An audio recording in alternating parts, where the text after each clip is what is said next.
Welcome Bangladesh. Guys আমাদের ফ্লাইটটা আসতেছে, এই যে দেখুন, এটা কিন্তু এখনই আমাদের এই উপর দিয়েই ল্যান্ডিং করবে। এই যে ভাই, এটাতেই আমরা যাব। ওয়াও! এবং সবার ভিতরে একটা খুশির আমেজ যে পরপর 2 দিন আমাদের ফ্লাইট ক্যান্সেল হয়েছে, তো তৃতীয় দিনে এরকম যে আমরা ফ্লাইটে উঠতে পারতেছি, কিন্তু একটা টেক অফ করবে।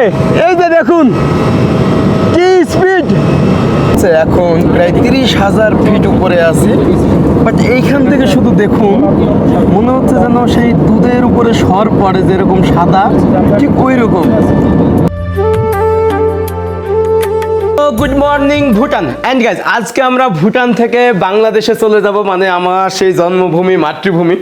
আর এই যে আমাদের এই রুম রিসর্ট ছেড়ে, যাই হোক, বাইরে প্রচণ্ড বৃষ্টি এবং কালকে হচ্ছে আমাদের ফ্লাইট ছিল, বাট দুঃখের বিষয় ফ্লাইটটা ক্যান্সেল হয়ে গেছে শুধুমাত্র এই মেঘের কারণে। এই যে দেখেন বাইরে কি পরিমাণের বৃষ্টি এবং মেঘ। ও সবাই রেডি? তো আজকেও সেম ওয়েদার, জানি না আজকে ক্যান্সেল হয়ে যাবে কিনা। এই হচ্ছে ড্রুক এয়ারলাইন্সে যাব, KB201 দিল্লি থেকে আসতেছে পারো। এবং জাস্ট আমরা ম্যাপে দেখতেছি, এই যে দেখুন, যেটা হচ্ছে ফ্লাইট radar24.com-এ লাইভ দেখতেছি। এখনই হচ্ছে এখানে ল্যান্ডিং করবে, বাট আজকেও বলছে এয়ারপোর্ট থেকে যে 50-50 ক্যান্সেলও হতে পারে, আবার আমাদেরকে 5:30টার দিকে ঢাকায় নিয়ে যেতে পারে। আমাদের এই উপর দিয়েই ল্যান্ডিং করবে। এই যে ভাই, এটাতেই আমরা যাব। ওয়াও! ড্রুক এয়ার। এবং এটা এখন ল্যান্ডিং করবে, এরপরে আমাদেরকে ইনফর্ম করবে যে তাড়াতাড়ি আসো, তোমাদের ঢাকায় নিয়ে যাব। আর যদি না হয় তাহলে দ্বিতীয় দিনের মতো আজকেও আমাদের ফ্লাইট ক্যান্সেল হবে। সো আসলে আজকে আমাদের বাংলাদেশে যাওয়ার কথা ছিল, বাট আমাদের ফ্লাইটটা ক্যান্সেল হয়ে গেছে। হ্যাঁ, তো দেখেন জাস্ট সবাই কিন্তু এখন তাদের লাগেজগুলো নিতেছে আর কি, আর বোর্ডিং পাস, পাসপোর্ট দিয়ে আমাদের এখানে চেকিংয়ে আবার এন্ট্রি করা হলো। এখান থেকেই তারা হোটেল দিবে, এভরিথিং খরচ তারা দিয়ে দিবে আর কি। তো এখন সবাই চলে যাচ্ছে। এই যে, তো আবার আমরা কালকে ইনশাল্লাহ বাংলাদেশের উদ্দেশ্যে রওনা হব। তো আমরা এখন সবাই বের হয়ে যাচ্ছি।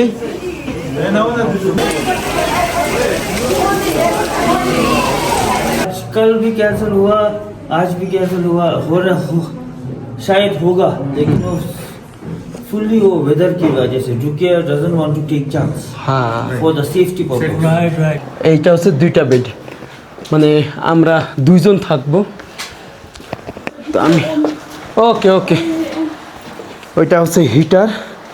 এটা কি উইন্ডো ভিউ আছে? আচ্ছা, হ্যাঁ। তো যাই হোক, আমরা আজকের দিনটা রেস্ট করি, রাতটা এখানে থেকে কাল সকালে ইনশাল্লাহ রওনা হব। আর আপনারা দোয়া করবেন। আসলে পাহাড়ি যেই এয়ারপোর্ট, হ্যাঁ, ওয়াই ওকে। তো এই জিনিসটা খুবই একটা হতাশাজনক যে বিশেষ করে পাহাড়ে, যেমন নেপালের কাঠমান্ডু, আপনার ভুটানের পারো, এই যে পাহাড়ি যে এয়ারপোর্টগুলো, এগুলো একটু ওয়েদারটা চেঞ্জ থাকে, যেহেতু এখন প্রচণ্ড বৃষ্টি, যার কারণে মেঘ, আপনার রানওয়ে দেখাই যায় না। তো এই কারণে হয়তো ক্যান্সেল করে দিচ্ছে। ওকে, কালকে দেখা হচ্ছে, লেটস গো। আমরা হচ্ছে রওনা হইলাম, মানে তৃতীয় দিন। আমাদের 2টা দিন হচ্ছে ক্যান্সেল গেছিলো। তো এখন বাজে ভোর 5টা। এইটা হচ্ছে পারো সিটি, এই যে একদম রাতের আধার। তো সামনে হচ্ছে পারো ইন্টারন্যাশনাল এয়ারপোর্ট, এবং আজকে আমাদের ডেট দিয়েছে যে আজকে ফ্লাই করবে বাংলাদেশের উদ্দেশ্যে। ওকে, আমরা যাই। আমরা এখন বাস থেকে নামলাম এয়ারপোর্টে, আর এই যে আমাদের বাংলাদেশি সবাই দাঁড়ায় আছে এখানে। তো এখানে আমার কি অবস্থা, ভালো আছেন? কেমন স্বস্তি লাগতেছে আজকে? হ্যাঁ, লাগতেছে। এখনো শিওর না, আশা করতেছি না, ইনশাল্লাহ আজকে হয়ে যাবে, যেহেতু আজকে টেক অফ করবে, তো হয়ে যাবে ইনশাল্লাহ। তো ভাই, আমার ব্যাগ নিয়েছেন? এটা আমি, ওইটা তাহলে আমাকে দেন, ওইটা আমি নিচ্ছি। তো এরকমই ভাই, আমরা টোটাল 2 দিন হচ্ছে হোটেলেই ছিলাম। এই টোটাল কস্টটা হচ্ছে ড্রুক এয়ারলাইন্স বহন করছে, খাবার দাবার, হোটেল কস্ট সব কিছু। তো এখানে আরও অনেকেই আছে, এই যে। তবে লাস্টের দিন আমরা অনেক শপিং করছি। এই যে 2 কার্টুন দেখতেছেন, সবই হচ্ছে জুস, এখানকার আপেল জুস, অরেঞ্জ জুস, আরও অনেক কিছু আছে, যেহেতু ভুটানের ফুডগুলো হচ্ছে অথেন্টিক এবং একদম অর্গানিক। ওকে, এখন বাজে ভোর 5:30। এখন যে আবার হয়তো চেকিং করতে হবে, এরপরে ইমিগ্রেশন করতে হবে, এরপরে আপনাদের দেখাবো আমাদের বাংলাদেশে জার্নি। তো আমরা হচ্ছে এখন চেকিং করতেছি। এই যে আমাদের সব লাগেজগুলো এখানে দিয়ে দিব যে, এবং একদম লাস্টের দিকে আমি হচ্ছে প্রায় 20 কেজি আপনার হচ্ছে এখানকার যেই ফ্রুট মানে ফলের জুস এগুলোই কিনছি, এবং শ্যাম্পু আরও অনেক কিছু আর কি। তো এইখানে এখন আমাদেরকে সব দিয়ে দিতে হবে লাগেজে। আর এখানে আমাদের পাসপোর্ট সব এখন চেকিং হচ্ছে, মানে বোর্ডিং পাস। হ্যাঁ, আমি একটা জিনিস বুঝলাম না, আমরা তো সেদিন প্রথম বোর্ডিং পাস করছি, আবার করতে হবে বোর্ডিং পাস? আগের বোর্ডিং পাসটা জমা দিতে হবে। হ্যাঁ, তো এটা পাসপোর্টে কি প্রবলেম হবে না? না, পাসপোর্টে প্রবলেম হবে না। তো ওইটা বাতিল করে তারপরে আজকের ডেটের পাসপোর্ট, কিন্তু পাসপোর্টে তো সিল মারছিল। এখন ইমিগ্রেশন আবার ওইটাকে করে ডেট ইস্যু করে দেবে। ডেট ইস্যু করবে, কোনো প্রবলেম হবে না। আচ্ছা, ডেট ইস্যু করে দেবে যে আজকের ডেটে ওরা আবার ক্লিয়ার হবে। ওকে। তো এরপরে ইমিগ্রেশন করব। তবে আমার কাছে ভুটান অসাধারণ লাগছে, এখানকার সিস্টেম সব কিছু, এবং সাউথ এশিয়া আমার শেষ ফাইনালি। এরপরে নেক্সট ইনশাল্লাহ আরও অন্যান্য দেশে যাবো, মিডল ইস্ট অথবা আফ্রিকা এই ধরনের।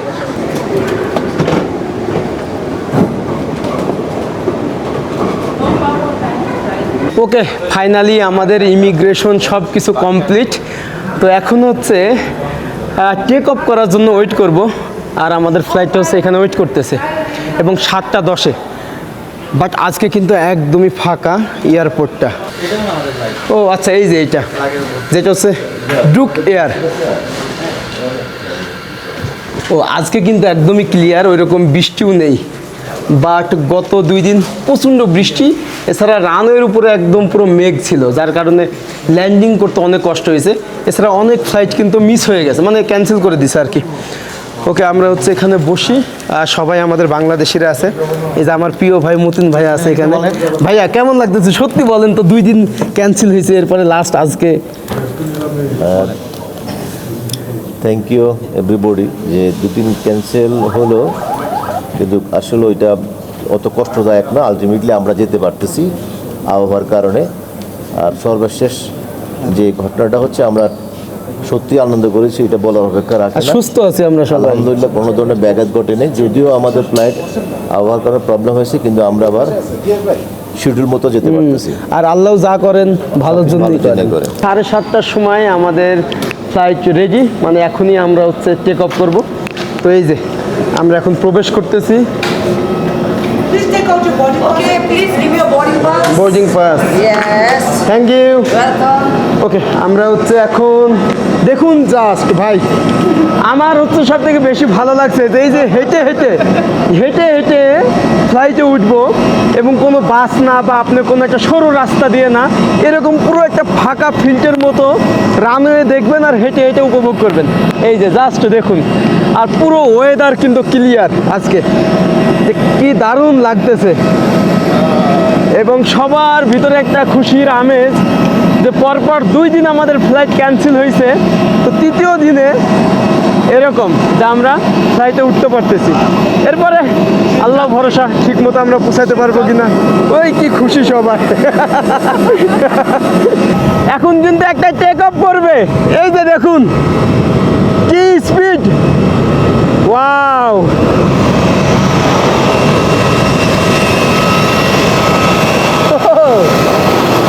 যে চারিপাশেই কিন্তু মাউন্টেন, তো এই কারণে এটা অনেক ডেঞ্জার একটা এয়ারপোর্ট। ওই যে টেক অফ করে ফেলছে।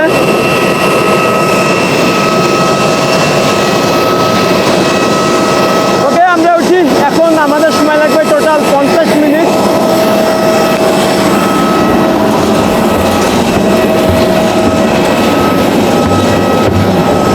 এবং এয়ারপোর্টটা দেখুন,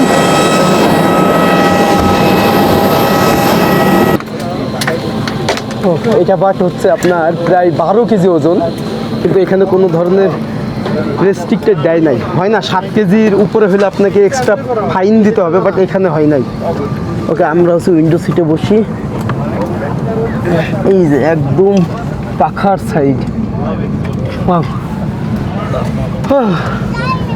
বিসমিল্লাহির রহমানির রহিম। কি অবস্থা? হ্যাঁ ভালো। আমরা হচ্ছে মোবাইলে ট্র্যাক করতেছি আমাদের ফ্লাইটটা কিভাবে ঘুরতেছে। তো এখানে দেখুন যে একদম স্পষ্ট দেখা যায় যে এইভাবে কিন্তু আমরা এখন ঘুরতেছি একদম রানওয়ের উপরে। তো আপনারা চাইলেও হচ্ছে এইভাবে লাইভ ট্র্যাক করতে পারেন, ম্যাপে শো করবে। আপনাদের কোনো আত্মীয় স্বজন কোনো দেশ থেকে, সৌদি আরব, দুবাই বা কোথাও থেকে যদি বাংলাদেশে আসে, তো আপনারা বাংলাদেশে বসে যে কোনো জায়গায় বসে কিন্তু এটা লাইভ দেখতে পাবেন যে কোথায় আছে, কোন দেশের উপরে আছে, কতক্ষণ লাগবে, কখন ল্যান্ডিং করবে, টেক অফ করবে, এই সব কিছু। তো এই জিনিসটা কিন্তু খুবই ভালো। এটার নাম হচ্ছে flightradar24.com। আপনারা সার্চ দিলেই চলে আসবে। প্রথম যে ওয়েবসাইটটা, ওখানে ক্লিক করলেই, এছাড়া ফ্লাইট নাম্বার দিয়েও যদি সার্চ দেন ওই ফ্লাইটটাই শো করবে যে কিভাবে আসতেছে। এই যে আমরা কিন্তু এখন স্টার্ট করলাম মহান আল্লাহ তাআলার অশেষ মেহেরবানিতে এই যে পারো ইন্টারন্যাশনাল এয়ারপোর্ট থেকে।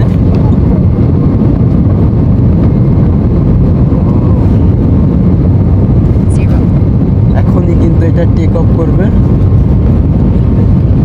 ভাই টেক অফ করার সময় কিন্তু দুই কাহিনী হচ্ছে বুঝে যায়, শুনতে পাই না। এই জিনিসটা কেন হয় আমি জানি না। এটা কি আমার সাথে হয় নাকি আপনাদের সাথে হয়? আমরা কিন্তু টেক অফ করলাম।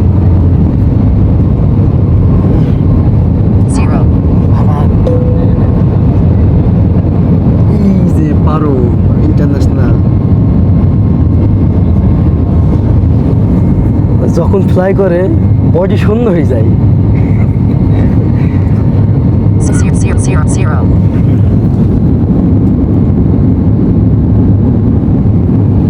এই যে দেখুন চারিপাশেই কিন্তু মাউন্টেন, যে একদম সাদা দুধের মতো যে মেঘের উপরে এখন আমরা এই যে কেমনে ডাউন হচ্ছে। ও রে ভিউ,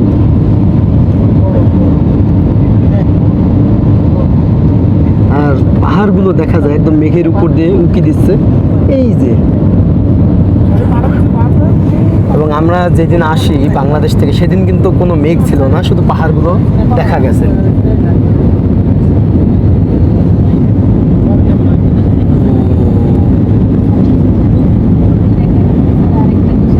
বরফের পাহাড়গুলো দেখা যায় দৃশ্যমান।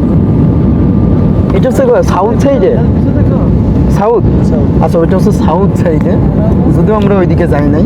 তবে ভুটান আসতে হলে আপনাকে 15-20 দিন সময় নিয়ে আসতে হবে, তাহলে টোটালটা আপনারা এক্সপ্লোর করতে পারবেন, ঘুরতে পারবেন। বাট আমরা জাস্ট 5 দিনের জন্য আসছিলাম, তো নেক্সট ইনশাল্লাহ আমরা আরও লং টাইমের জন্য আসবো। তো এখন আমাদের টুক এয়ারলাইন্সে খাবার দেবে, থ্যাংক ইউ। ফ্লাইটের খাবার, একটা জুস এবং একটা ব্রেড, সেই সাথে এরকম একটা পিনাটস। আর এইটা কি দিছে দেখুন, ছোট্ট কিন্তু একদম অনেকটা ড্যানিশের মতো। ড্যানিশ হচ্ছে বার্গার, বার্গার এটা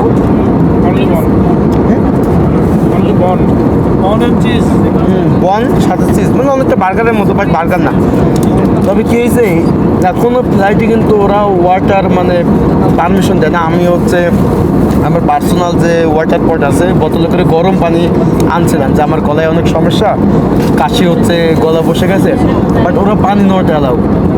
এরপরে বলতেছে কোনোভাবে পানি অ্যালাউ না। তো আমি আবার কি করছি, আরেকটা বোতল পানি কিনছি, এরপরে ওইটাও অ্যালাউ না। তো এখানকার সিস্টেম কিন্তু এরকম, আপনি যখন পানি কিনবেন এয়ারপোর্ট থেকে, এটা কিন্তু কোনো ফ্লাইটে অ্যালাউ করবে না।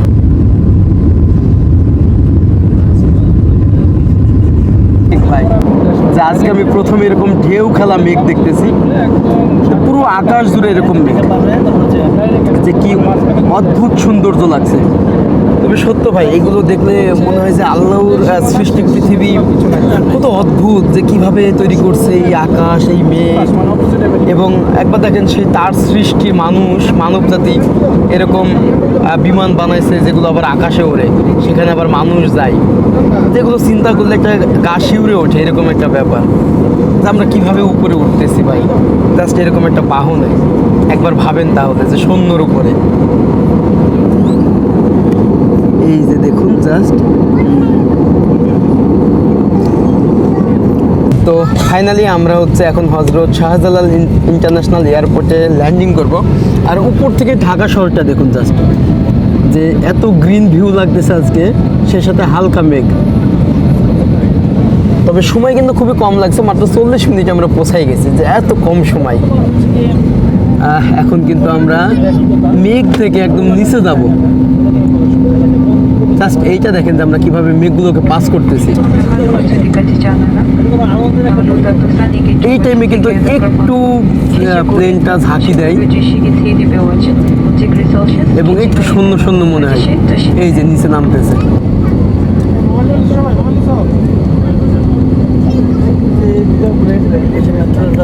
মেট্রো রেল না, ওই যে দেখা যায় মেট্রো রেল, উত্তরা কালি ইট পাথর, ঢাকা শহর মানে ইট পাথর মনে হয় যে উপর থেকে। অনেক টাকা বাংলাদেশ, অনেক টাকা, অনেক টাকা না? অনেক টাকা। তো আমরা হচ্ছে এখন ল্যান্ডিং করতেছি ফাইনালি, এবং এই যে দেখুন, তো এই টাইমে কিন্তু একটা ঝাঁকি দেয়। ও মাই আল্লাহ, ভাই সেই দক্ষ কিন্তু পাইলটে না। এখন নামতেছি, okay bye bye bye bye and welcome Bangladesh finally.